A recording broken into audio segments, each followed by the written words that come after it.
The woman's fingers trembled as she gripped her phone, her voice rising with each word to the 911 operator.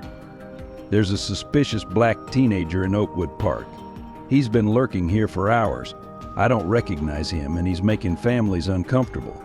Her certainty masked a deeper pain she couldn't acknowledge. Nearby, an honor student named Jeremiah Thompson stood beneath an oak tree, quietly rehearsing his speech about social justice for the state debate championship. Neither of them knew that this moment would spark a chain of events that would expose decades of buried truths and shake their city to its core. Before we dive into this powerful story that's shaking America, take a moment to let us know where you're watching from and hit that like button. Your voice matters in this conversation about justice. Jeremiah Thompson wasn't your typical high school sophomore. Every afternoon he would walk to Oakwood Park, find his favorite oak tree, and practice his speech about systemic injustice, the same speech that had just earned him a spot in the prestigious state debate championship. His mother always said his words had the power to move mountains, but lately he'd begun to understand the weight of those mountains.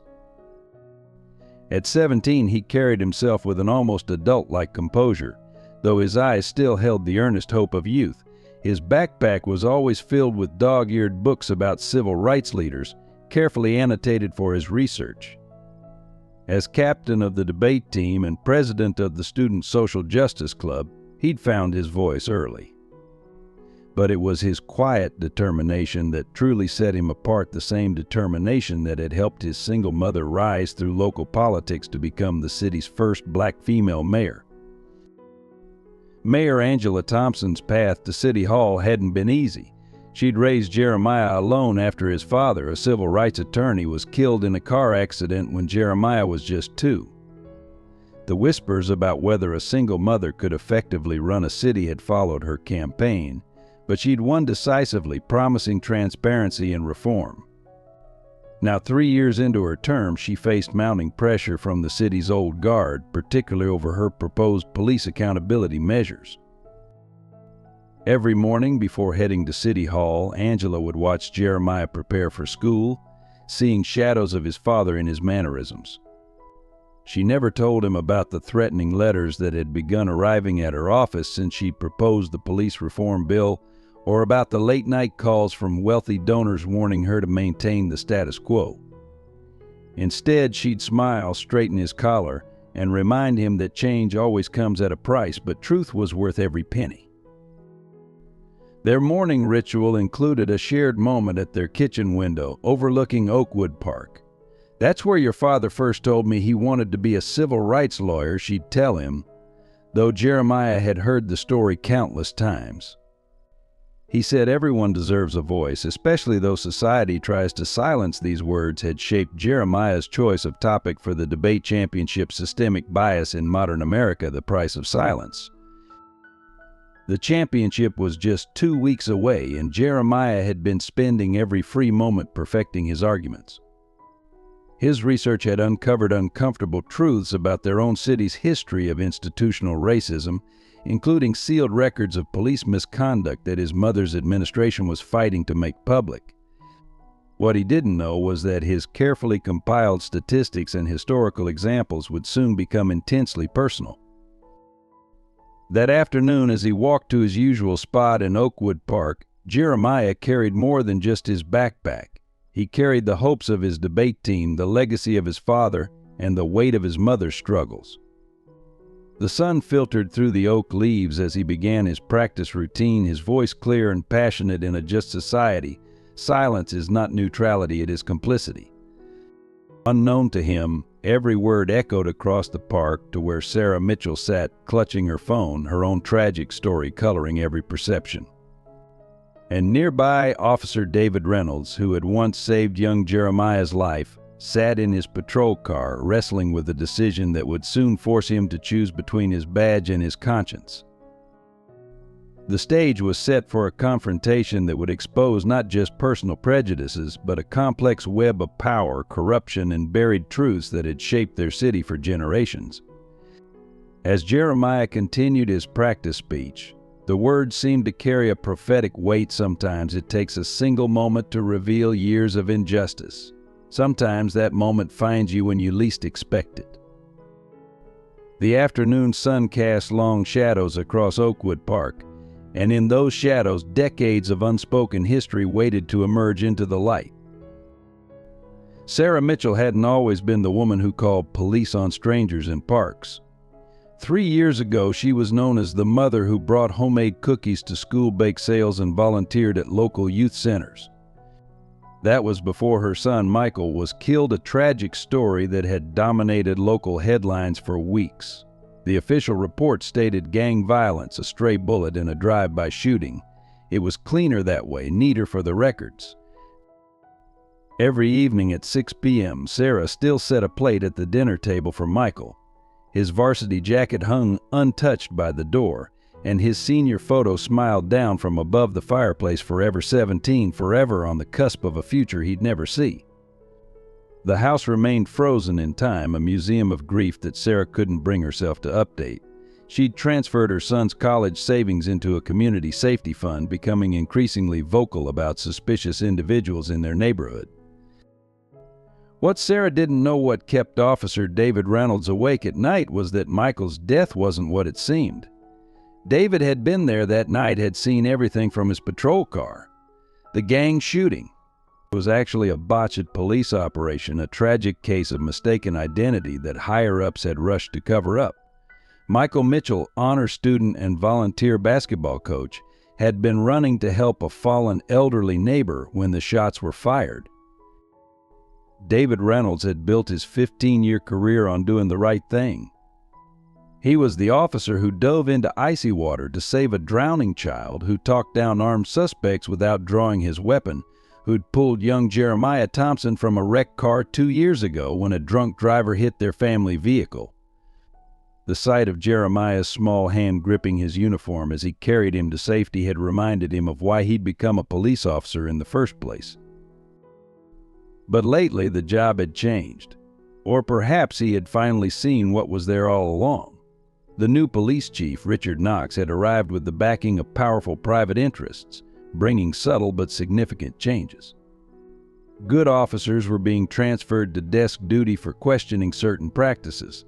Body camera footage occasionally malfunctioned during controversial arrests, and the internal affairs files that Mayor Thompson wanted to make public, they'd mysteriously disappeared in a server crash. David kept a private journal documenting everything, encrypted files hidden on a secure drive. He'd seen how whistleblowers were treated, careers ended, reputations destroyed, lives ruined. But each morning, as he pinned on his badge, he felt the weight of Michael Mitchell's truth pressing against his conscience. The same badge that had once represented justice now felt like a symbol of complicity. Sarah and David's paths crossed occasionally at community meetings, her sharing impassioned speeches about neighborhood safety, him unable to meet her eyes. She never recognized him as one of the officers from that night, and he never found the courage to tell her the truth.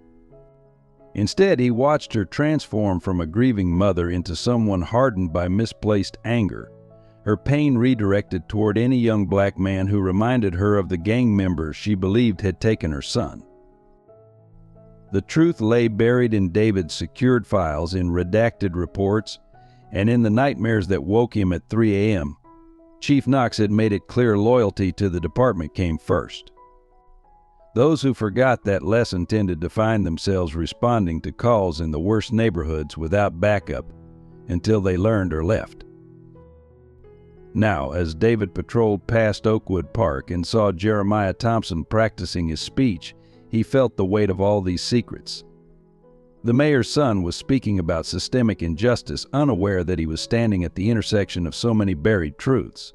Through his patrol car window, David could see Sarah Mitchell watching the teenager with growing suspicion, her phone already in her hand. The moment of reckoning he'd both feared and hoped for was about to begin. The threads connecting Jeremiah, Sarah, and David were woven more tightly than any of them realized. Each Thursday afternoon, their paths crossed in Oakwood Park, Jeremiah practicing his debate speech, Sarah walking her daily route past her son's favorite basketball court, and David patrolling in car 247, the same unit that had been present the night Michael died. Above them all, from her office window in City Hall, Mayor Angela Thompson could see the park's sprawling oak trees. She'd chosen this office specifically for this view, though few knew why. It wasn't just because Jeremiah practiced there. Beneath the largest oak, buried 20 years ago by her late husband, was a time capsule containing evidence of the department's earliest corruption cases he'd been investigating before his accident. Chief Knox's predecessor had warned Angela about this history when she first took office. Some trees have deep roots, he'd said cryptically before his sudden retirement, and some secrets are buried deeper still. She'd dismissed it as dramatic posturing at the time. Now, 3 years into increasingly suspicious accidents and disappearing evidence, those words haunted her. The oak trees of Oakwood Park stood as silent witnesses to decades of hidden truths. They'd seen Michael Mitchell coaching young kids on the basketball court, watched Officer David rescue young Jeremiah from that crushed car, and observed Sarah's gradual transformation from grieving mother to vigilant watchdog.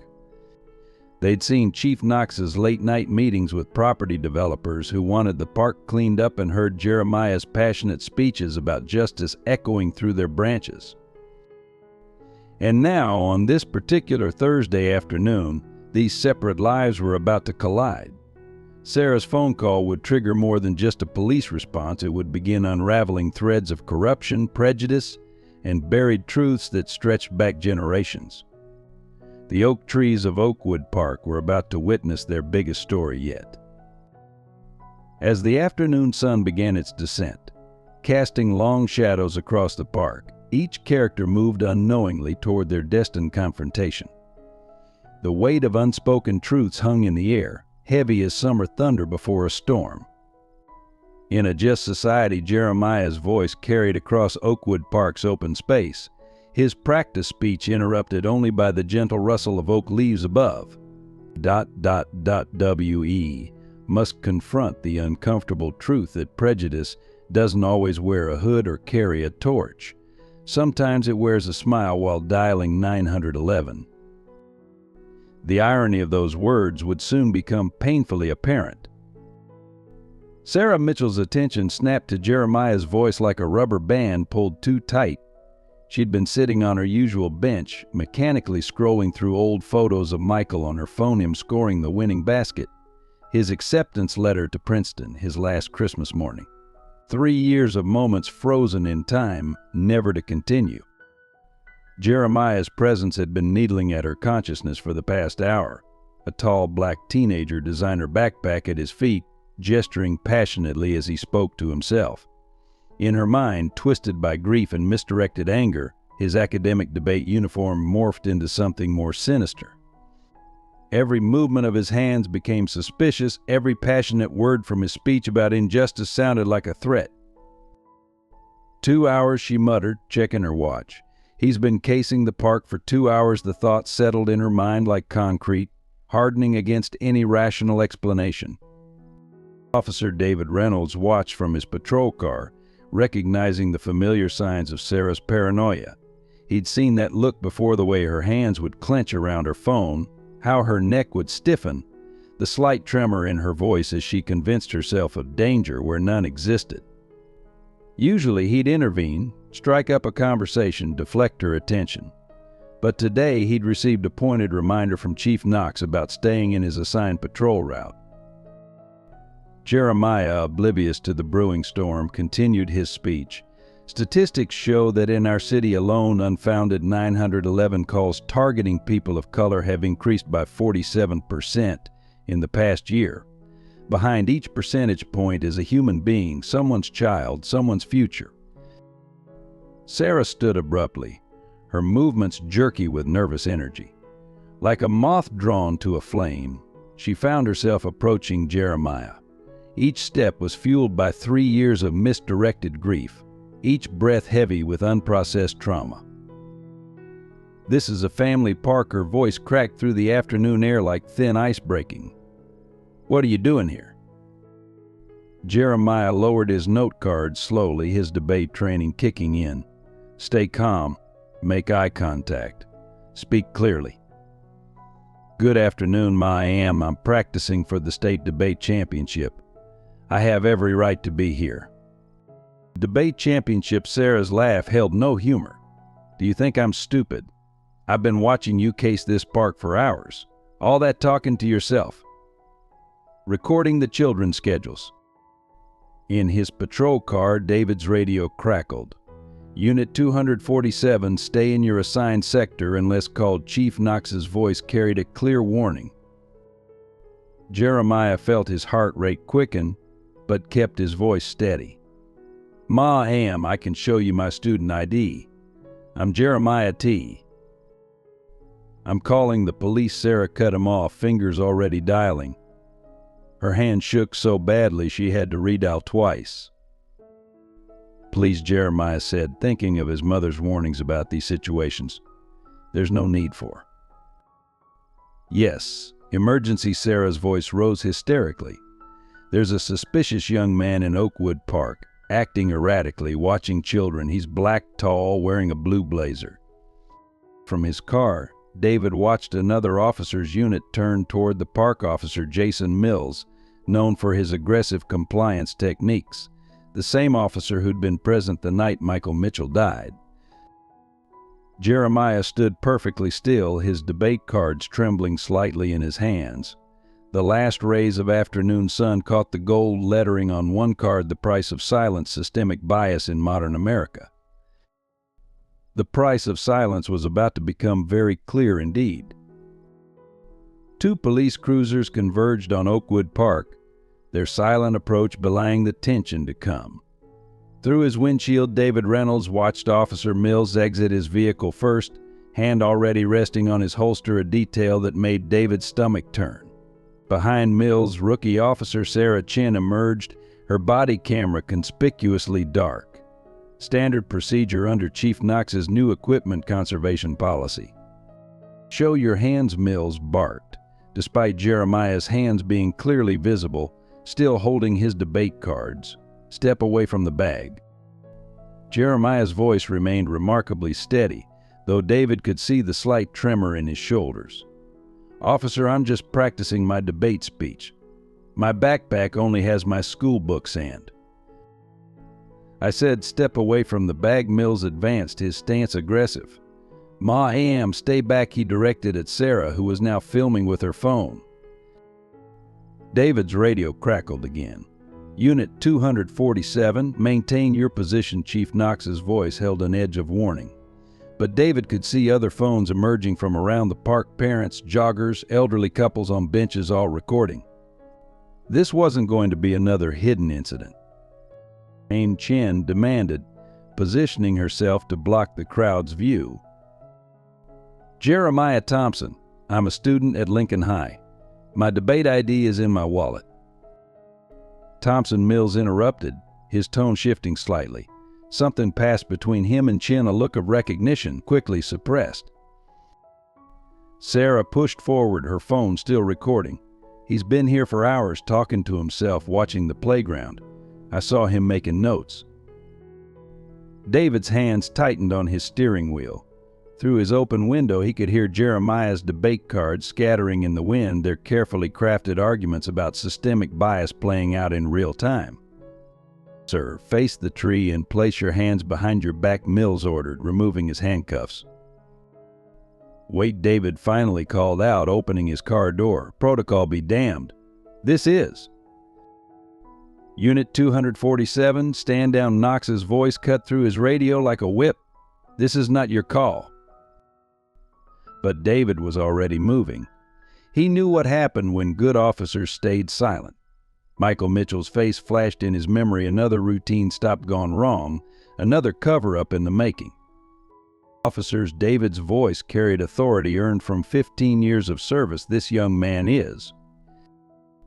A new sound cut through the tension, the distinctive rumble of a black SUV approaching. David recognized the vehicle instantly. So did Mills and Chen, their postures stiffening. Sarah was still recording, her voice providing commentary. The police are finally doing something about these suspicious characters in our park. My Michael would be. She stopped mid-sentence as Mayor Angela Thompson emerged from the SUV, her expression a controlled mask of fury. But before she could speak, another figure stepped forward from the gathering crowd, an elderly man wearing a security guard's uniform, his weathered face streaked with tears. "Mrs. Mitchell," the guard's voice quavered, "that night, the night Michael died, I was there. It wasn't gang violence. I saw everything from my booth. I've been carrying this burden for 3 years, but seeing this..." He gestured at Jeremiah, still facing the tree. "I can't stay silent anymore." Sarah's phone slipped from suddenly numb fingers. Mills and Chin exchanged alarmed glances.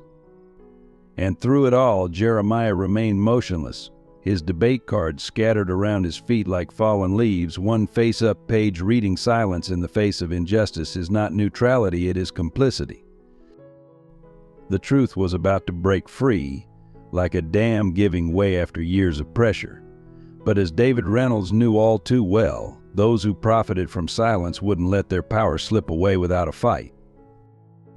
In his pocket, his phone buzzed with a text from an unknown number. "Remember your pension, Reynolds. Remember your family."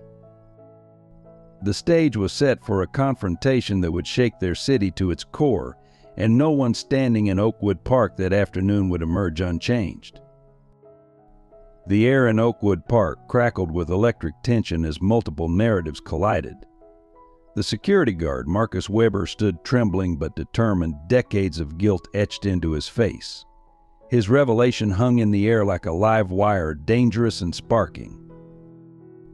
"I wrote everything down," Marcus continued, his voice growing stronger. "Every detail, every officer involved, every order given. Been keeping the records in my locker all these years." His eyes met Sarah's. "Your boy, Michael, he was running to help Mrs. Anderson, who'd fallen. He was wearing his volunteer medical response badge. They knew. They all knew." Officer Mills' radio suddenly burst with static, Chief Knox's voice cutting through clear the park. "Security threat reported. All units respond to transparent attempt to disperse the growing crowd of witnesses." But the witnesses weren't moving. Parents who'd come to collect their children stood firm, phones raised. High school students from Jeremiah's debate team, recognizing their captain, formed a loose circle around the scene. Even the elderly chess players who were park regulars set aside their games to watch history unfold. Mayor Thompson hadn't moved or spoken yet.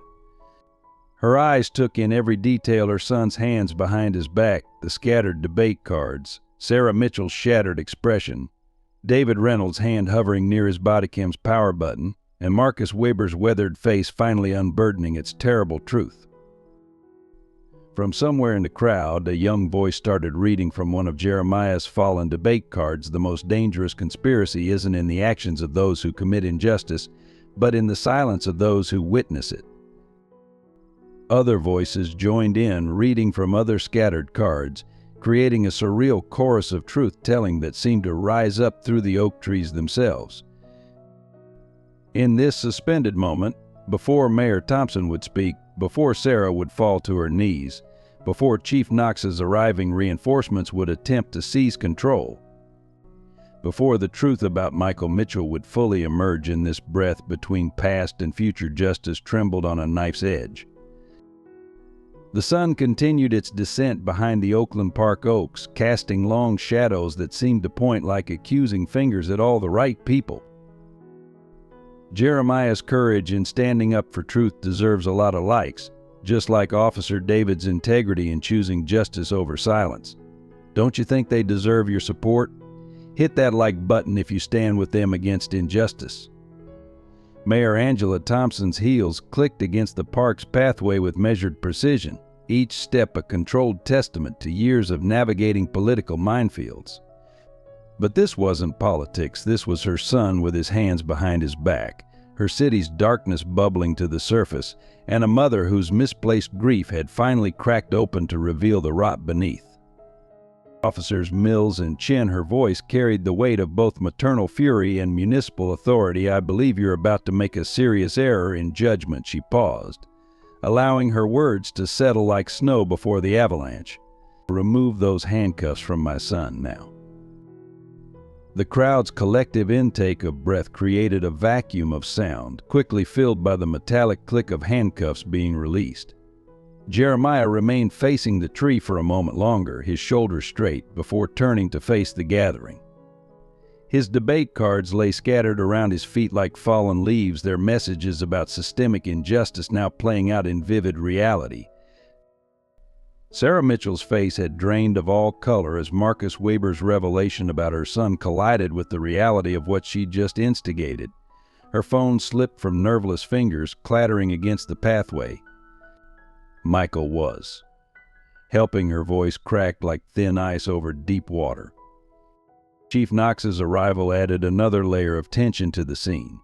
He emerged from his vehicle with the practiced ease of someone accustomed to controlling narratives. Mayor Thompson. His voice oozed professional concern. We've received reports of potential security threats in the park. For everyone's safety.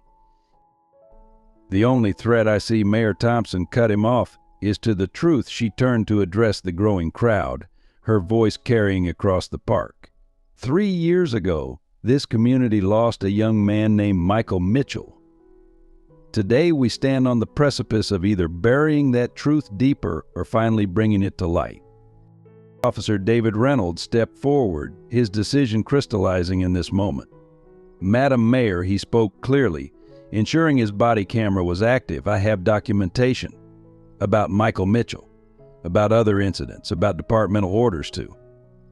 Officer Reynolds, Chief Knox's warning cut through the air. Remember your oath to the department. I remember my oath to justice first, David replied, his hand moving to his chest where a USB drive hung on a chain next to his badge. The same drive that held 3 years of carefully documented incidents, including the truth about Michael Mitchell's death. Sarah Mitchell had sunk to her knees, her fingers brushing over her fallen phone where pictures of Michael still glowed on the screen. The teenager she'd just tried to criminalize stood near her, his debate uniform a stark reminder of her son's own academic achievements. Jeremiah, displaying a composure beyond his years, knelt beside her. Mrs. Mitchell, his voice gentle, my speech today was about the price of silence, about how injustice thrives when good people stay quiet. He picked up one of his scattered note cards and offered it to her. Maybe it's time we all stop being quiet. The gathering crowd had grown larger, phones recording from every angle. Parents hugged their children closer, elderly park regulars nodded in solemn understanding, and Jeremiah's debate team members stood like silent sentinels, witnesses to a moment that would define their generation's understanding of justice. Mayor Thompson moved to stand between her son and Chief Knox, her position both literal and symbolic. Chief, her voice carried the weight of impending change. I believe it's time for full transparency. Either you facilitate that or... The sharp crack of gunfire cut through the air, sending the crowd into chaos. As people screamed and scattered, a small red dot appeared on David Reynolds' chest, centered precisely over the USB drive containing 3 years of truth.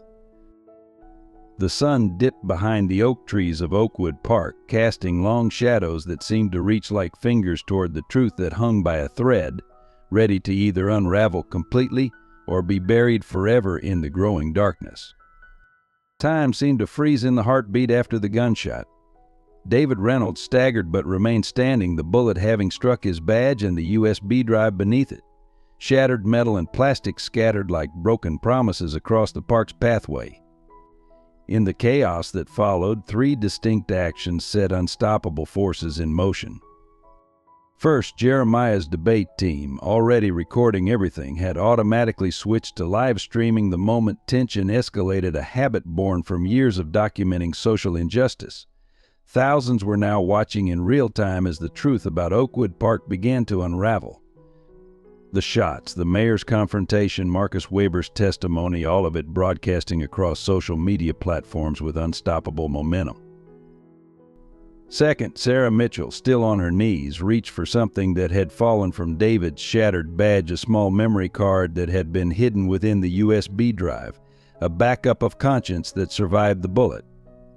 Her trembling fingers closed around it just as Chief Knox barked orders for his officers to secure the scene.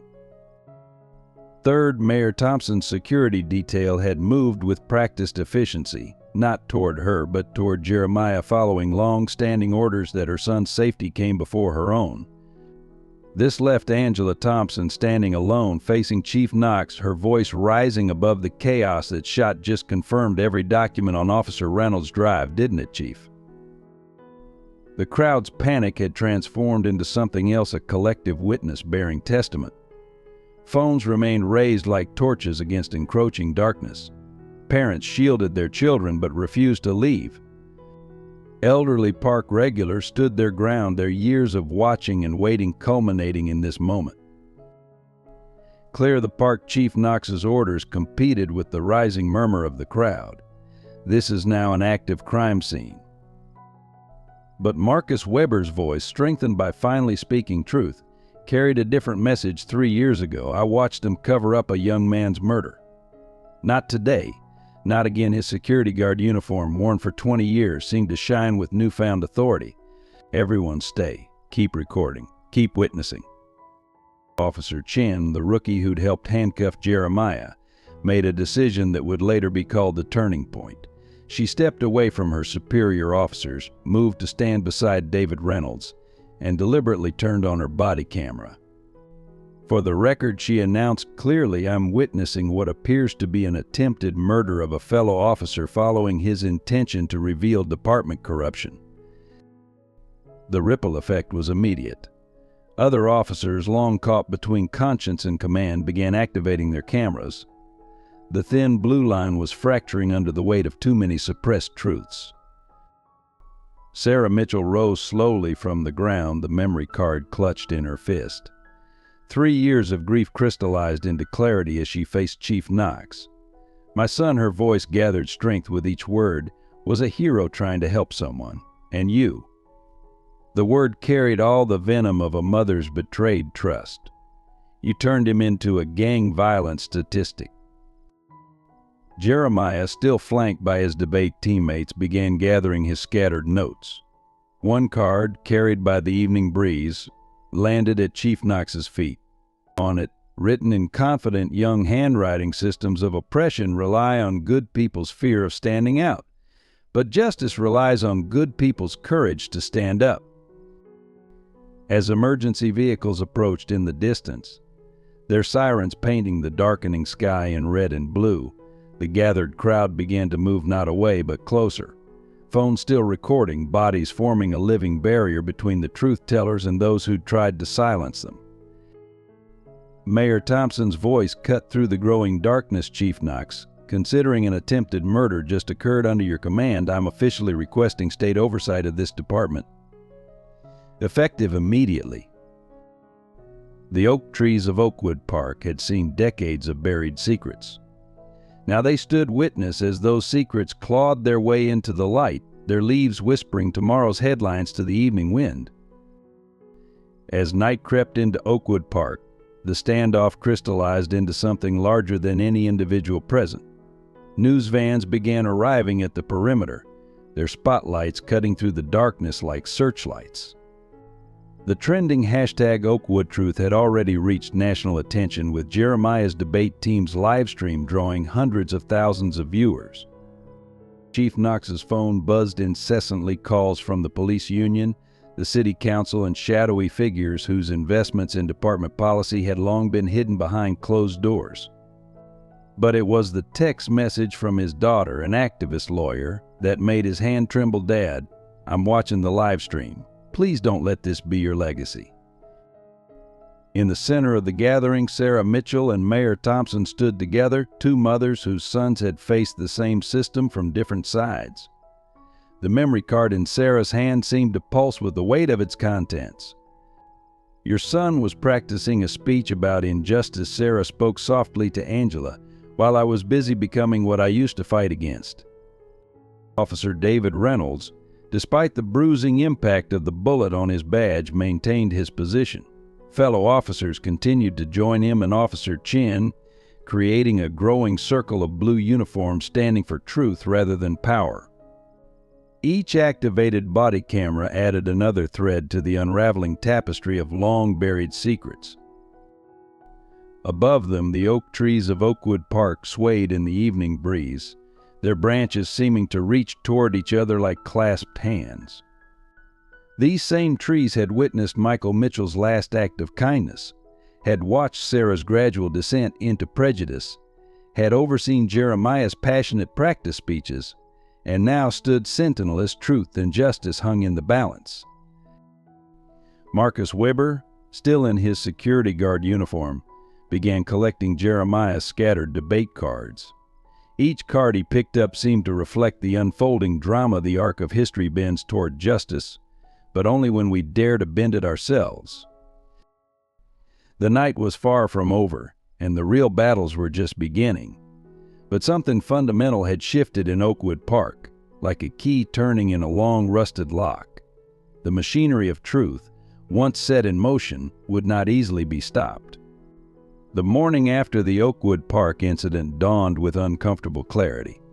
Local news channels ran continuous footage of the confrontation, each replay revealing new details: Chief Knox's hand signal just before the shot, Officer Chen's deliberate camera activation, the perfect trajectory of the bullet toward David's USB drive. The hashtag Oakwood Truth had evolved into a movement, with Jeremiah's debate team's live stream reaching millions overnight. Inside City Hall, Mayor Angela Thompson faced a wall of screens displaying various news coverage. Her phone hadn't stopped ringing since dawn calls from the governor, civil rights attorneys, and most notably the FBI Civil Rights Division. But it was the small bundle of papers on her desk that commanded her attention: her late husband's final case notes recovered from their home safe after last night's revelations. "The corruption didn't start with Michael Mitchell," she murmured, tracing her finger along her husband's handwritten observations. "It goes back decades, each police chief passing down the playbook of silence." Her assistant entered with another stack of documents, official requests from various media outlets for comment on the emerging scandal. At the bottom of the pile lay an unmarked envelope containing a single photograph, her husband's car crash scene, with details that didn't match the official report. Across town, in the precinct locker room, Officer Sarah Chen methodically downloaded her body camera footage to multiple secure locations. Around her, a quiet revolution was taking place. Officers who had long stayed silent began sharing their own stories, their own documentation. "It's like a dam breaking," she told her partner. "Once one truth escapes, the rest come flooding after." David Reynolds, his chest still bruised from the impact, sat in the FBI's local office, laying out years of meticulously documented evidence. "The shooting of Michael Mitchell wasn't an isolated incident," he explained, his voice steady. "It was just the one that finally broke me. Each gang-related death, each resisting arrest report, they all followed a pattern." He placed a thick folder on the table. "And Chief Knox ensured anyone who questioned that pattern found themselves in compromising situations." Meanwhile, at Lincoln High School, Jeremiah's debate team had transformed their practice room into an impromptu command center. Laptops displayed social media feeds, news coverage, and incoming tips from community members. "It's not just about one incident anymore," Jeremiah told his teammates as they cataloged evidence. "It's about every time someone was silenced, every truth that was buried." His phone buzzed with a text from his mother: "Your father would be proud. But be careful. The deeper you dig, the more dangerous the secrets become." Sarah Mitchell spent the morning in her son's untouched room, finally reading through his journal. Each page revealed a young man who had seen the system's flaws but believed in making change from within. His last entry, dated the day of his death, described his plans to report police misconduct he'd witnessed while volunteering. "Mom," he'd written, "sometimes doing the right thing means standing alone. But I have to try." In the police department's evidence room, Officer Mills discovered decades of misplaced files mysteriously returning to their proper places. Anonymous officers, inspired by Chen and Reynolds, began correcting the record in their own quiet ways. The wall of silence was crumbling, one document at a time. Local businesses around Oakwood Park began sharing their security footage from the past 3 years. Each video, each witness statement, each piece of evidence added another crack to the foundation of lies that had supported the department's power structure. The truth, once given a foothold, proved impossible to contain. Marcus Weber, the security guard whose testimony had helped spark the revelations, found his small guard booth becoming an unexpected hub of information. People began stopping by, sharing their own stories of witnessed injustices, of silenced voices, of buried truths. He recorded each account meticulously, understanding that every story was another brick in the wall of accountability they were building. Chief Knox barricaded himself in his office, watching his empire of silence crumble through his window. His phone continued to buzz with messages from powerful figures demanding he contain the situation. But as he watched more officers joining the ranks of truth-tellers, he realized some fires couldn't be contained. They could only spread, illuminating everything in their path. The oak trees of Oakwood Park stood sentinel through it all, their leaves whispering stories to anyone who would listen. Beneath their branches, a community's long-buried truths were finally finding their voice, and the price of silence was being calculated in full daylight. The weight of unfolding truth affected each person differently. In her kitchen that evening, Mayor Angela Thompson held her son's hand as they watched another news report about death threats against their family. Mom Jeremiah said softly, when Dad was investigating the department, did he know it would come to this? Angela looked at the yellowed case file spread across their dining table, her husband's handwriting a ghost on every page. Your father used to say that truth doesn't ask for convenient timing. It just asks to be spoken. She pulled out a worn photograph of her husband standing under the oak trees of Oakwood Park, young Jeremiah on his shoulders. He buried his evidence there, knowing someday someone would need it. Across town, Sarah Mitchell stood in her son's room for the first time in 3 years. She'd spent so long preserving it as a shrine to her pain that she'd missed the clues he'd left behind. His journal revealed a young man who'd witnessed police misconduct during his volunteer work at the community center.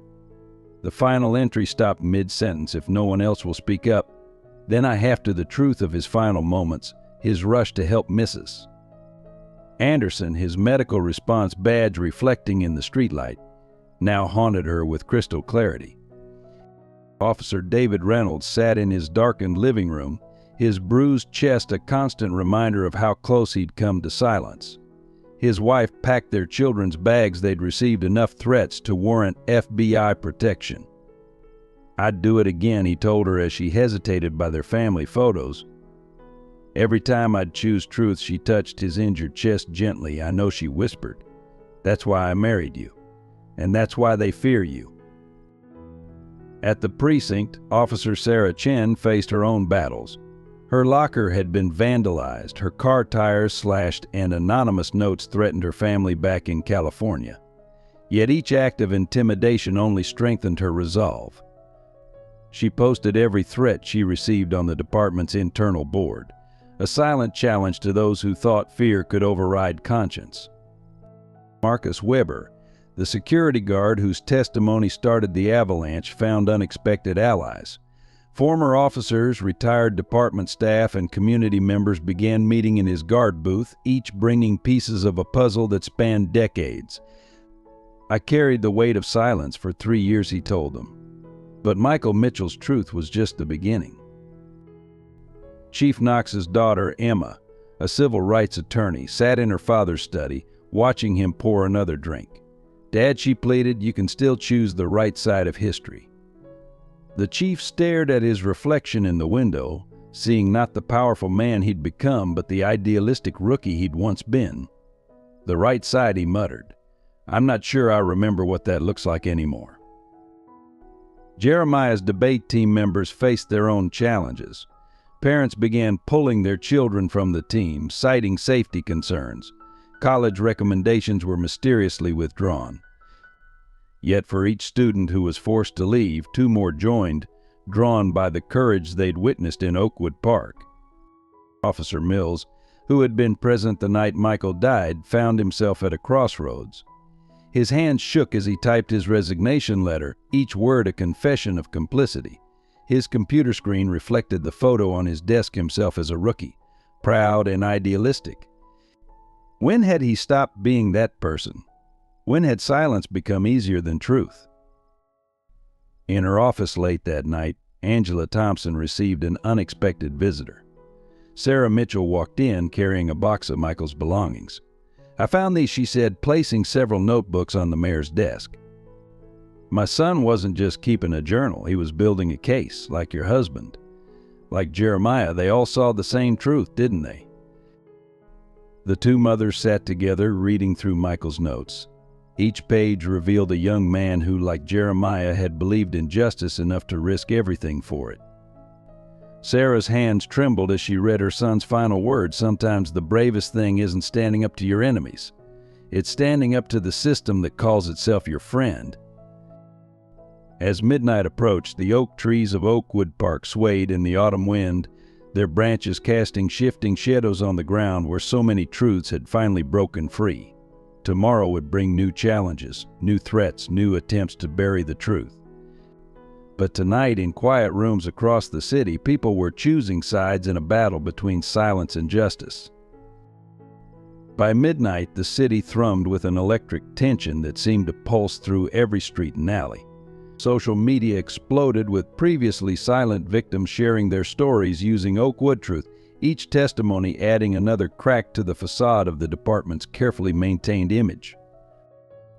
In her office, Mayor Thompson received an anonymous package containing decades of financial records, evidence of a complex network of payoffs and cover-ups that extended far beyond the police department, reaching into city council, local businesses, and even federal offices.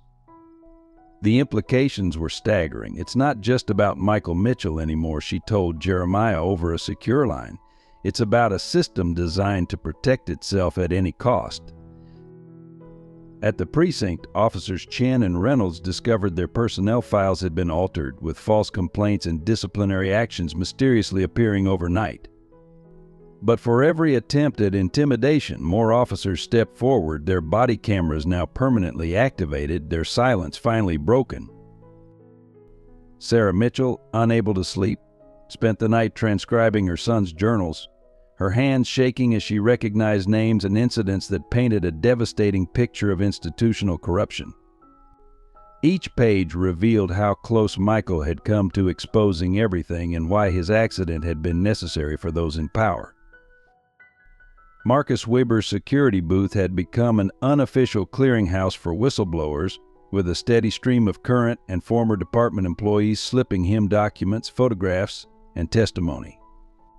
"The truth doesn't ask permission to emerge," he told each visitor. "It just asks for courage to speak it." As dawn approached, Chief Knox sat alone in his office, watching the sunrise paint Oakwood Park in shades of gold. His daughter's words echoed in his mind. "Power protected by silence is no power at all, Dad. It's just fear wearing a badge." On his desk lay his resignation letter, unsigned, while his phone continued to buzz with messages from shadowy figures demanding he maintain control at any cost. The oak trees of Oakwood Park stood witness to it all, their leaves whispering promises of revelations yet to come. Tomorrow would bring the public hearing that could change everything or bury the truth forever beneath layers of bureaucratic silence. The City Hall chambers had never seen such a crowd. Every seat was filled, every wall lined with people standing shoulder to shoulder, while hundreds more gathered outside around hastily erected screens. Jeremiah's debate team managed the live stream, their young faces set with determination as they documented what promised to be either a watershed moment for justice or its ultimate burial. Mayor Angela Thompson sat at the center of the council table, her husband's case files arranged precisely before her. To her left, Sarah Mitchell clutched her son's journals, each page flagged with evidence that connected to the larger investigation. Officer David Reynolds, his badge still bearing the impact mark from the bullet, stood at the podium ready to testify. Behind him, Officer Chen and a growing line of fellow officers waited their turn, each carrying their own pieces of the truth. Chief Knox entered last, flanked by department lawyers and union representatives. His daughter Emma sat in the front row, her civil rights attorney badge displayed prominently, her eyes fixed on her father with a mix of hope and resignation. The chief's usual confident stride faltered as he passed Michael Mitchell's enlarged photograph displayed at the chamber entrance, a deliberate choice by the organizers to ensure everyone remembered why they were there. This hearing, Mayor Thompson began, her voice cutting through the murmurs, is not just about one incident in Oakwood Park. It's about decades of systematic corruption, cover-ups, and the cost of enforced silence. She held up a weathered file. My late husband began this investigation 15 years ago. His accident was meant to end it. Instead, it became a seed that grew beneath the surface, waiting for the right moment to break through. As David Reynolds took the stand, screens behind him displayed security footage from the park shooting. The attempt on my life wasn't random, he testified, touching his damaged badge. This USB drive contained evidence linking department leadership to 12 suspicious deaths, including Michael Mitchell's. Each victim had one thing in common: they were close to exposing the truth. Sarah Mitchell's testimony brought the chamber to hushed silence. She read from her son's final journal entry, her voice growing stronger with each word. Today I witnessed Officer Mills plant evidence on a teenage suspect. When I confronted him, he mentioned how tragic it would be if something happened to me like it did to Mayor Thompson's husband. But Mom always taught me that silence in the face of wrong is its own kind of wrong. The evidence mounted hour by hour. Officer Chen presented compiled body camera footage showing systematic abuse of power. Former officers testified about being forced to falsify reports. Community members shared stories of intimidation and cover-ups. Each testimony added another piece to a puzzle that painted a damning picture of institutional corruption. Then came the moment that shifted the hearing's entire dynamics. Marcus Weber, still in his security guard uniform, approached the podium carrying a small, mud-covered box. 3 days ago, he announced, following information found in Michael Mitchell's journal, we excavated this from beneath the oak tree in Oakwood Park. Inside was a hard drive containing 15 years of evidence compiled by the late Mr. Thompson, along with a letter addressed to his son. The chamber erupted in whispers as Jeremiah stood to receive his father's last message. His hands trembled slightly as he read aloud, "Son, if you're reading this, then the truth has finally found its voice. The oak trees of Oakwood Park have stood witness to both the darkest and brightest moments of our city. Like them, justice requires deep roots and the patience to grow through concrete." Chief Knox's facade began to crack as his own daughter approached the podium. Emma Knox, her voice unwavering, presented documented evidence of offshore accounts, systematic witness intimidation, and a complex network of payoffs that reached into every level of city government. My father, she concluded, looking directly at him, taught me that a badge means protecting truth. Today, I'm honoring that lesson, even if he forgot it. The chief sat motionless, watching as his carefully constructed empire of silence crumbled document by document, testimony by testimony. His phone buzzed continuously with messages from powerful figures demanding he contain the situation. But for the first time in his career, he found himself questioning which side of history he wanted to occupy. As the sun began to set outside, its light filtering through the chamber's high windows, the truth continued to unfold in all its complex, devastating glory. But even as justice seemed within reach, those with the most to lose were preparing their counterattack. The real battle was just beginning. Just as Mayor Thompson prepared to call a brief recess, the chamber doors burst open. A group of suited individuals strode in, led by federal agent Marcus Blackwood. "This hearing is now under federal jurisdiction," he announced, his voice cutting through the shocked silence. But before he could continue, Emma Knox stood up, her lawyer's badge glinting. "Actually, Agent Blackwood, we've been expecting you. Or should I say, former Agent Blackwood." The screens behind the council table flickered to life, displaying surveillance footage from 15 years ago, the night of Mr. Thompson's accident. There was Blackwood, then a junior agent, meeting with Chief Knox in an unmarked car. The timestamp matched perfectly with the time frame of the fatal crash. My father, Emma Knox continued, her voice steady despite the tears in her eyes, wasn't the only one who kept records. She produced a thin black notebook. Every corrupt agent, every payoff, every cover-up, all meticulously documented by my mother before she disappeared 10 years ago. She was an internal affairs investigator who got too close to the truth. Sarah Mitchell suddenly stood, her hands shaking as she held up a photograph found in Michael's journal. It showed a young Emma Knox's mother meeting with Michael in the park, just days before both their deaths. They were working together, Sarah realized aloud. All this time the truth was connected through our children.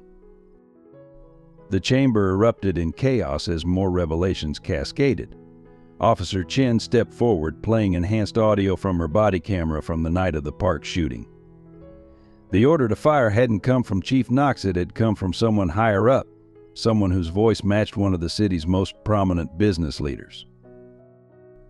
David Reynolds, still at the podium, connected the final dots. It was never just about police corruption, he explained, projecting a complex web of financial transactions onto the screens. It was about real estate, private prisons, surveillance contracts. Every time someone got close to exposing the truth, they became another statistic, another accident, another gang-related incident. Chief Knox, watching his world unravel, made a decision that surprised everyone, including himself. He slowly stood, removed his badge, and placed it on the table. "My daughter asked me this morning to remember who I was when I first put on this badge," he said, his voice rough with emotion. "I've spent so long protecting a system that I forgot what I was supposed to protect in the first place, the truth."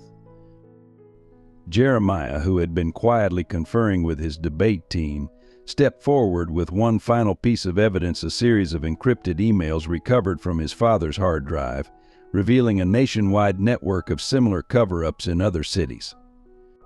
"This isn't just our city story," he declared. "This is happening everywhere. But today, right here, we have the chance to break the cycle." As Agent Blackwood and his associates were taken into custody by legitimate federal agents who had been waiting outside, Mayor Thompson received an urgent message. Surveillance cameras around Oakwood Park had captured multiple suspicious vehicles converging on the area. The old guard wasn't going down without a fight. "They're headed for the oak tree," Marcus Weber realized with sudden clarity. "There's more evidence buried there, evidence that goes all the way to the governor's office." The chamber fell silent as everyone realized the same truth. The hearing had only exposed the tip of the iceberg. The real battle for justice was about to begin at the very place where it all started, under the ancient oak trees of Oakwood Park. Sarah Mitchell stood up, Michael's journal clutched to her chest. "My son died trying to protect the truth buried in that park. I won't let him bury it again." As the sun set over the city, casting long shadows through the chamber windows, the assembled truth-tellers faced a critical decision. The evidence they had exposed could change everything, but only if they could protect it for one more night. Night fell over City Hall as everyone realized the hearing wasn't ending, it was evolving into something far more dangerous. Cell phones buzzed with encrypted messages from supporters across the city. Private security firms were mobilizing, documents were being shredded in corporate offices, and unmarked vehicles were converging on Oakwood Park. The oak trees, Jeremiah's voice cut through the tension. Dad's letter mentioned more evidence buried beneath multiple trees, not just one. He created a network of dead drops throughout the park. The revelation sparked immediate action. Officer Chen's radio crackled with reports of suspicious activity around the park perimeter. David Reynolds, despite his injuries, was already organizing a team of trusted officers to secure the area. Emma Knox accessed her mother's final encrypted files, revealing a complete map of the park's buried secrets. "Each tree marks a different piece of the puzzle," she explained, projecting the map onto the chamber screens. Financial records under the northern oak, surveillance footage under the eastern one, and a complete list of collaborators under the central tree. Mayor Thompson made a swift decision. "We split into teams. Sarah and I will coordinate from here. Jeremiah's debate team continues live streaming everything. Officer Chen leads park security.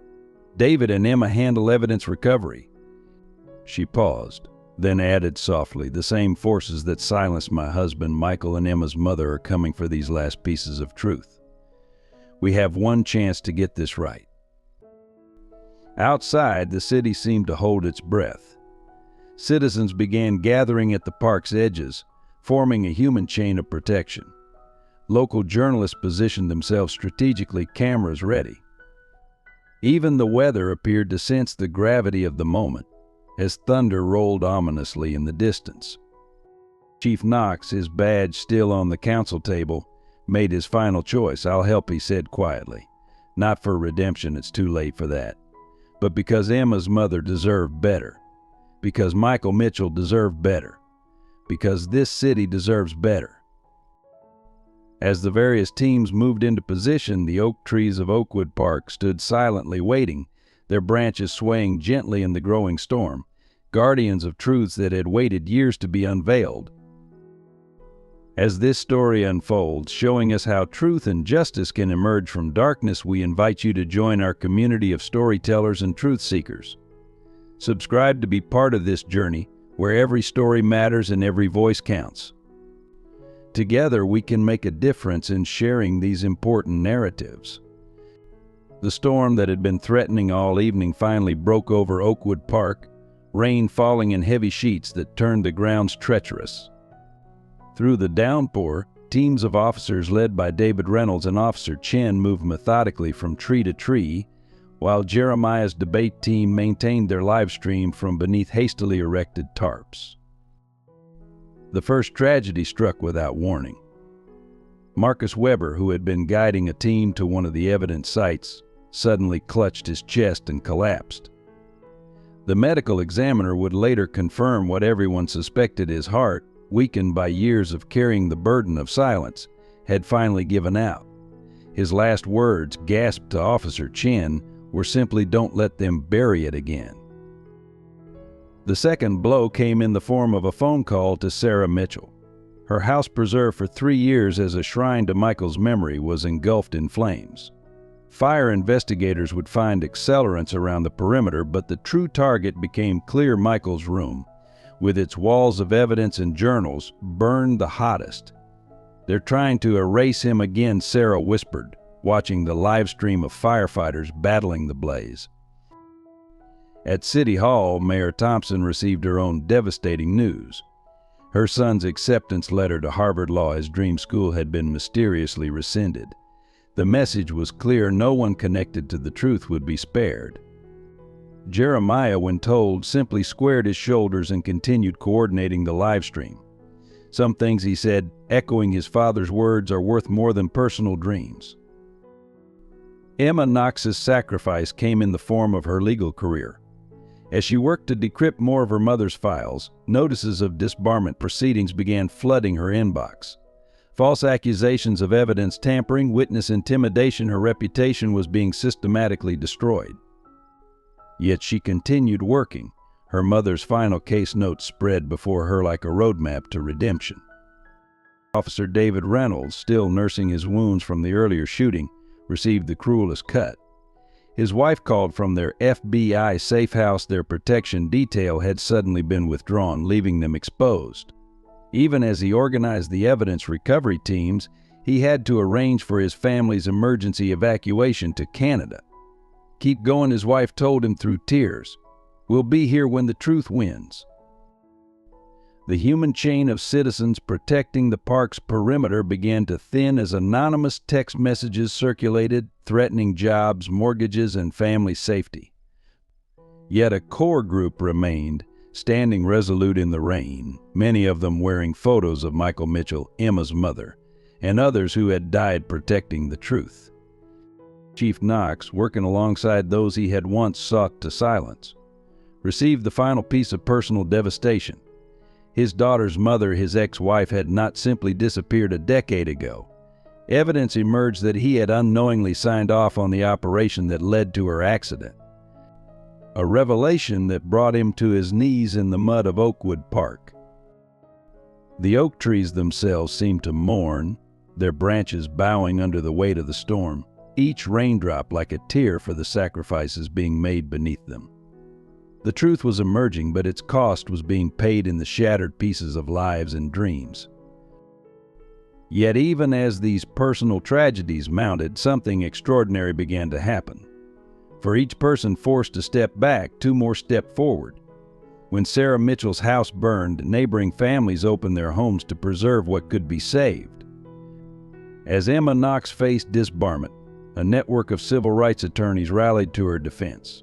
When Jeremiah lost Harvard, other universities began reaching out with full scholarship offers. The truth, it seemed, had its own power and its own way of protecting those who dared to speak it. The system's resistance manifested with the precision of a well-orchestrated symphony. Major news networks suddenly went dark on the Oakwood Park story, their coverage replaced by celebrity scandals and weather reports. Social media platforms began experiencing technical difficulties, specifically affecting hashtags related to the unfolding events. The truth was being digitally suffocated. Inside police headquarters, officers loyal to the old guard initiated Protocol Zero, an emergency procedure that began systematically wiping departmental servers. As Officer Chen and her team tried to preserve digital evidence, they found themselves locked out of the system, years of documented corruption disappearing into the digital void. They're not just erasing evidence, she realized, they're erasing history. The city council convened an emergency session, bypassing normal procedures. Their first act passing a resolution declaring Oakwood Park a hazardous site requiring immediate evacuation. Private security firms, their uniforms conspicuously lacking identification, began moving in with riot gear and water cannons. The pretense of legitimate authority was wearing dangerously thin. State officials, their strings pulled by unseen hands, launched simultaneous investigations into Mayor Thompson's administration, freezing city accounts and paralyzing essential services. Emergency response times to certain neighborhoods mysteriously doubled. Traffic lights near the park began malfunctioning. Small but strategic pieces of infrastructure failed, creating a web of civic chaos. The education system became another battlefield. Teachers who had supported Jeremiah's debate team faced sudden performance reviews. Student protesters received academic warnings. Principal Harrison, who had stood by his students, was placed on immediate administrative leave for protocol violations that remained conveniently unspecified. Even the weather seemed to conspire against them. The storm intensified, turning the park into a treacherous maze of mud and standing water. Lightning struck uncomfortably close to the excavation sites, as if nature itself was being wielded as a weapon by those in power. But the resistance bred resilience. When official news channels went dark, hundreds of citizen journalists stepped up, streaming from phones and tablets. As social media platforms faltered, an underground network of communication emerged through encrypted channels. The truth found new pathways, like water flowing around obstacles. Officer Chen's team, locked out of police servers, utilized their own body cameras to create a real-time backup of evidence. Each officer became a walking archive, their footage automatically uploading to secure offshore servers. The system couldn't erase what it couldn't reach. The park's forced evacuation order met an unexpected obstacle, thousands of citizens forming human chains, their numbers growing despite the storm. Among them stood religious leaders, teachers, nurses, and shop owners, the very fabric of the community standing firm against institutional power. David Reynolds, watching the resistance unfold, recognized the pattern from his years of documentation. They always follow the same playbook he told Emma Knox as they worked to preserve evidence. First, they attack credibility, then resources, then safety. When that fails, they try to bury the truth under so much chaos that people stop caring about what's real. Mayor Thompson, her office now running on emergency power after another technical failure, made a decision that would change everything. If they want chaos, she announced to her assembled allies, Let's give them transparency instead." With those words, she initiated Protocol Truth, a contingency plan her husband had designed 15 years ago, waiting for precisely this moment. As midnight approached, the oak trees of Oakwood Park stood witness to a city divided between those desperately clinging to power and those fighting to expose the truth. The system's resistance was formidable, but it had encountered something stronger, a community that had finally decided that silence was no longer an option. The stage was set for the final confrontation as both sides gathered their remaining resources for what would become known as the Night of Truth. At midnight, the storm reached its crescendo, and with it came the system's most desperate attack. Emergency sirens wailed across the city, announcing a fabricated chemical leak in Oakwood Park. Hazmat teams, their real purpose hidden behind protective gear, moved to forcibly clear the area. The truth seemed about to be buried under a mountain of bureaucratic procedure and false emergency protocols. But as Chief Knox watched the approaching hazmat teams, something inside him finally shattered. The weight of 2 decades of complicity, the loss of his wife, his daughter's unwavering commitment to justice, it all crystallized in a single moment of clarity. Removing his rain-soaked jacket, he stepped in front of the advancing teams. "I authorized Michael Mitchell's murder," his voice carried over the storm. "I signed Emma's mother's death warrant, and I'm done being their instrument of silence." His public confession, captured on dozens of live streams, triggered a cascade of revelations. Other officers, seeing their former chief choose truth over power, began stepping forward with their own testimonies. The wall of silence didn't crack, it exploded. Sarah Mitchell, who had been coordinating citizen journalists, suddenly recognized one of the hazmat team leaders, the same officer who had handed her Michael's personal effects 3 years ago, effects that she now knew had been carefully sanitized of evidence. Their eyes met through his protective visor, and in that moment, another piece of truth broke free. Mayor Thompson, watching from City Hall as the pattern of resistance shifted, made a final call to her colleagues in neighboring cities. "Protocol Truth isn't just about our city," she told them. "It's about all of us. It's time." Across the state, other mayors began initiating their own protocols, their own revelations, their own reckonings with buried truths. The oak trees of Oakwood Park swayed in the storm winds, their branches like arms reaching toward each other, creating a canopy of protection over those who had chosen truth over power. The breaking point had been reached, but instead of breaking them, it had broken the chains of silence that had bound them for so long. As dawn approached, the storm finally began to ease, revealing a transformed Oakwood Park. The overnight excavations had turned the manicured grounds into a maze of muddy holes, each one yielding its own cache of buried truths. But it was what lay beneath the central oak tree that changed everything. Emma Knox, working alongside David Reynolds, unearthed a waterproof case containing a hard drive and a stack of DVDs. "Mom's insurance policy," she whispered, recognizing her mother's handwriting on the labels. The recordings contained years of secret meetings, each one meticulously documented by Emma's mother before her disappearance, meetings that implicated not just local officials but state governors, federal judges, and corporate executives in a conspiracy that spanned decades. Simultaneously, Sarah Mitchell made her own discovery. In Michael's restored phone records, recovered from the cloud by Jeremiah's tech-savvy debate team, a pattern emerged. The night of his death, Michael had made 3 calls, one to Emma's mother, one to Mayor Thompson's husband, and one to a blocked number that, when finally traced, led directly to the private line of the state's Attorney General.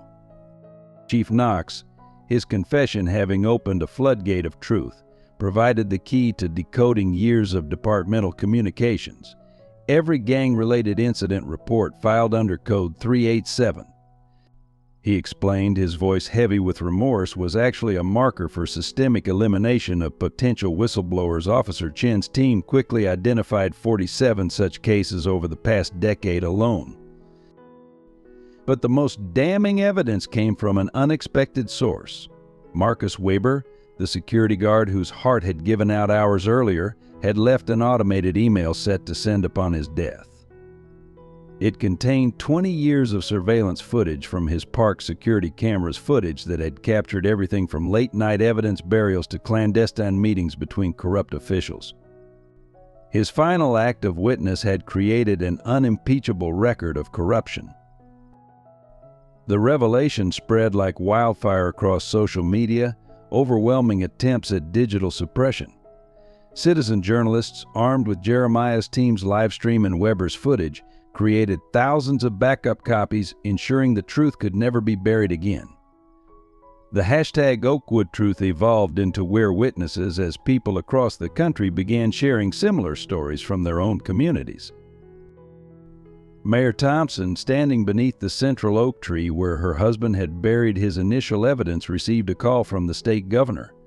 But instead of threats, the governor's voice trembled with resignation. "Angela," he said, "we can't stop this anymore. The truth.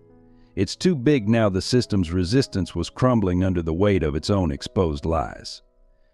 Officer David Reynolds, his family finally safe in their Canadian sanctuary, began matching names to crimes, dates to cover-ups, connecting decades of mysterious accidents and sudden disappearances into a clear pattern of systematic suppression. Each piece of evidence revealed new layers of corruption, but also new heroes who had died trying to expose the truth. As morning light filtered through the oak leaves, illuminating the excavated grounds of Oakwood Park, Sarah Mitchell made one final discovery. Beneath Michael's regular journal entries lay a coded message, its meaning now heartbreakingly clear: "Mom, if anything happens to me, know that I chose this. Sometimes the price of truth is high, but the cost of silence is even higher." The oak trees, their roots intertwined beneath the torn earth, had kept their secrets well. Now, like silent sentinels, they watched as truth after truth emerged into the light, each revelation adding to an unstoppable cascade of justice. The system had spent decades building walls of silence, but in a single storm-racked night, those walls had finally begun to fall. The city awakened to a new reality. People gathered around phones and tablets, watching live streams of the evidence being cataloged in Oakwood Park. Outside police headquarters, a spontaneous memorial appeared, photographs of known victims of the system's silence, each face now carrying a story that demanded to be heard. Michael Mitchell's smiling graduation photo held the center position, surrounded by fresh flowers and rain-soaked notes of apology and recognition. Social media platforms, overwhelmed by the sheer volume of truth sharing, gave up their attempts at suppression. We're Witnesses became a global phenomenon, inspiring similar revelations in cities across the country. Citizens began sharing their own stories of encountered corruption, creating a tapestry of testimony that couldn't be dismissed or buried. The legal community mobilized with unprecedented unity. When Emma Knox faced disbarment, over 300 civil rights attorneys showed up at the Bar Association wearing buttons with her mother's photo. The proceedings were suspended indefinitely as evidence emerged of systematic corruption within the disciplinary board itself. "My mother died protecting the truth," Emma announced on the courthouse steps. "Today, that truth is protecting us." Local businesses around Oakwood Park, long pressured into silence by corrupt officials, began posting their own security footage from years of suspicious incidents. Mr. Chin's grocery store misses, Patterson's Cafe, the local gym each had their own piece of the puzzle, their own window into years of systematic suppression. The city story was being rewritten, one truth at a time. Jeremiah's debate team, exhausted but determined, continued their round-the-clock documentation. Their live stream had evolved into a makeshift news network, with students taking shifts to ensure every revelation, every piece of evidence, every testimony was recorded and preserved. Universities across the country began offering scholarships to these young journalists who had helped break decades of silence. The human chain protecting the park transformed into an impromptu truth and reconciliation gathering. People who had lost loved ones to the system's accidents found solidarity with former officers who had been forced into silence. Sarah Mitchell, standing with mothers of other victims, created a support network that quickly spread beyond city limits. "Our children died speaking truth" became their rallying cry. "We live to ensure it's finally heard." Officer Chen's example inspired a wave of police reform from within. Officers across the country began activating their body cameras permanently, uploading footage to secure servers beyond departmental control. The thin blue line was being redrawn not as a wall of silence, but as a commitment to transparency. Chief Knox's confession sparked a domino effect through the ranks of power. Judges, prosecutors, city officials faced with the overwhelming evidence and public awareness, many chose to come forward voluntarily. Each confession added new details, new connections, new understanding of how deeply the corruption had penetrated. But perhaps the most powerful response came from the city's children. Students from every school began creating art installations around the oak trees of Oakwood Park. Paintings, poems, and messages of hope transformed the excavation sites into a living memorial. "Truth grows here" became their slogan, painted in bright colors on banners that hung from the very branches that had guarded the city's secrets for so long. David Reynolds, watching the community's response from his temporary sanctuary, received thousands of messages from fellow officers nationwide, each pledging to follow his example. The thin blue line was being redefined not as a barrier of silence, but as a bridge to truth. As evening approached again, Mayor Thompson stood at the park's entrance, watching people continue to gather, share stories, and add to the growing memorial. The system had spent decades building walls of silence, but it had underestimated the power of collective truth-telling. The public response wasn't just about justice anymore, it was about healing, about transformation, about reclaiming their city's soul. As twilight settled over Oakwood Park, the momentum of truth reached a critical mass. National news networks, unable to ignore the story any longer, broke their silence. Live broadcasts showed split screens the ongoing evidence recovery in the park, the growing memorial outside police headquarters, and footage from similar movements sprouting in cities across the country. The governor's office, after hours of silence, released a stunning statement. "In light of the overwhelming evidence of systemic corruption, I am declaring a state of emergency not to suppress the truth, but to protect it." State police were deployed not to control the crowds, but to safeguard the evidence and protect the whistleblowers. In a powerful symbolic gesture, Officer Chen and her fellow reform-minded officers removed their standard badges and replaced them with transparent ones, a movement that quickly spread through police departments nationwide. "Transparency isn't just a policy," she declared, "it's a promise we make to our communities." The oak trees of Oakwood Park, their leaves still dripping from the night storm, witnessed something unprecedented. The system's resistance wasn't just crumbling, it was transforming. Those who had once enforced silence were now choosing to become its breakers. The tide hadn't just turned, it had become a tsunami of truth. Sarah Mitchell and Emma Knox, standing together at Michael's memorial, received word that their public testimony had triggered investigations in 12 other states. "Our pain isn't just our story anymore," Sarah said, holding Emma's hand. "It's becoming everyone's revolution." As night fell again, the park glowed with thousands of candles, each flame representing a truth finally free to burn bright. The system had spent decades building walls of silence, but it had never anticipated this, that truth, once released, would spread not like a wildfire to be feared, but like dawn breaking over a city too long kept in darkness. 1 month after the Oakwood Park revelations, the city gathered for a different kind of hearing. The newly established Truth and Reconciliation Commission, headed jointly by Emma Knox and Sarah Mitchell, began its first public session beneath the oak trees where it all started. Chief Knox was the first to testify. His confession now expanded into a comprehensive expose of the system he'd helped maintain. Redemption, he explained, his daughter holding his hand, isn't about forgiveness. It's about ensuring the truth we buried can never be buried again. His testimony led to the indictment of 32 high-ranking officials and the reopening of hundreds of suspicious death cases. Mayor Thompson unveiled the Michael Mitchell Whistleblower Protection Act, landmark legislation that would become a model for cities nationwide. The law established independent oversight committees, mandatory body camera protocols, and unprecedented protections for those who dared to speak against corruption. "My husband planted evidence of truth in this park," she announced. "Today we plant the seeds of lasting change." Officer Chin, now heading the department's new transparency division, implemented revolutionary police reforms.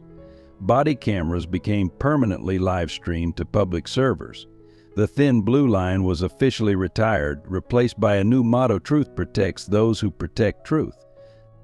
David Reynolds, finally able to return from Canada, joined her team as Chief Ethics Advisor.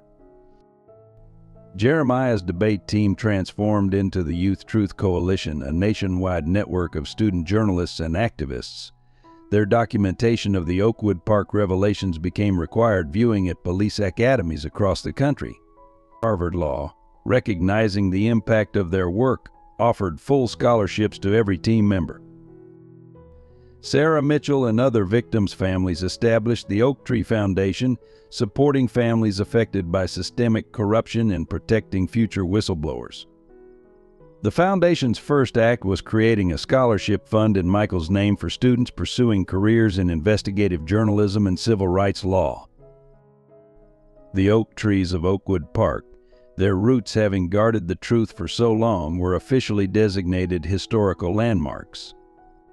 Each tree bore a plaque telling part of the story: Michael's courage, Emma's mother's sacrifice, Marcus Weber's vigilance, and countless others who had died ensuring the truth would eventually emerge. But perhaps the most profound change was invisible. The culture of silence had been replaced by a fierce commitment to transparency. Citizens who once looked away now stood as witnesses. Officers who once stayed quiet now spoke boldly. The system that had thrived in darkness was transformed by those who dared to light the first match. As Emma Knox said in her closing remarks to the commission, the price of truth was high, but the cost of silence would have been immeasurable. Today we honor that price by ensuring it never needs to be paid again. 5 years after the Oakwood Park revelations, the ripple effects continued to reshape American justice. The Michael Mitchell Transparency Act had been adopted by 43 states, fundamentally changing how power operated in the shadows. Police departments nationwide implemented the Chin Protocol, requiring real-time public access to body camera footage and departmental records. Jeremiah Thompson, now a civil rights attorney like his father, led a nationwide network of truth advocacy centers. The Oak Tree Initiative, as it became known, had branches in every major city, each one dedicated to protecting whistleblowers and exposing systemic corruption. His debate speech about silence and complicity became required reading in law schools across the country.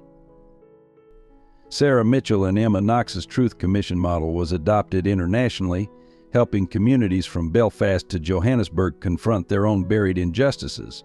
Their joint memoir, Roots of Truth, became a blueprint for turning personal tragedy into systemic change. The Mitchell-Knox Foundation provided legal support to over 3,000 whistleblowers worldwide. Officer David Reynolds' documentation methods evolved into standard police training curriculum. His emphasis on active witness policing, where officers were trained to report misconduct as part of their core duty, transformed police culture from within. The thin blue line was redrawn as a circle of accountability, encompassing both police and community. Chief Knox, having served his reduced sentence, dedicated his remaining years to teaching ethics at the police academy. His course, The Price of Silence, used his own story to show future officers how corruption spreads through small compromises and silent compliance. His daughter Emma became the state's Attorney General, her office a beacon for institutional reform. Oakwood Park itself evolved into a living monument. The oak trees, their roots still guarding old truths, now sheltered a new generation of activists and truth-tellers. The annual Truth and Remembrance Festival drew thousands, each visitor adding their own story to the growing tapestry of testimony and transformation. Mayor Thompson's final act before retiring was establishing the Truth in Governance Act, requiring all city communications to be automatically archived on public servers. Transparency, she declared, shouldn't depend on brave individuals risking everything. It should be woven into the very fabric of how we govern. But perhaps the most profound change was in the everyday moments: police officers stopping their colleagues from crossing lines, citizens confidently filming public officials, young people growing up believing that silence in the face of injustice was neither safe nor acceptable. The system that had once survived by burying truth now thrived by exposing it.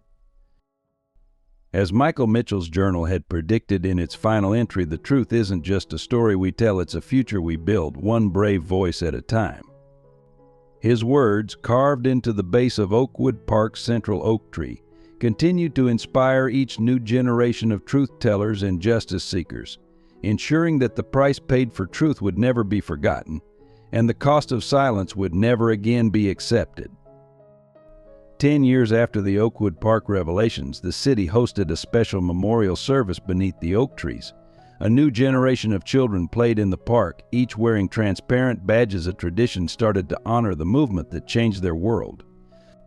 The old security booth, where Marcus Weber had kept his vigilant watch, was now a small museum dedicated to those who died protecting the truth.